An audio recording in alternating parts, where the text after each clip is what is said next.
একটা ছোট ঘর, মাত্র 2 হাত চওড়া, 3 দিকে দেয়াল, একদিকে শুধু একটা লোহার দরজা, বাইরে থেকে তালা দেওয়া। ছাদের কিছু ফুটো দিয়ে ভেতরে একটু বাতাস ঢোকে। ঘরের ভেতরে কাঠের একটা তক্তা ছাড়া আর কিছুই নেই।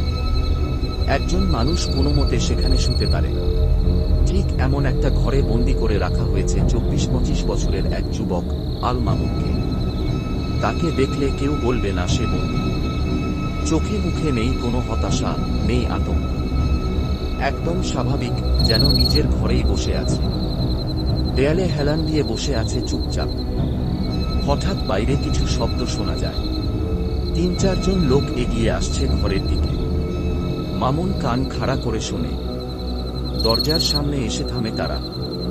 লোহার দরজার চাবির শব্দ শোনা যায়। দরজা খুলে যায়।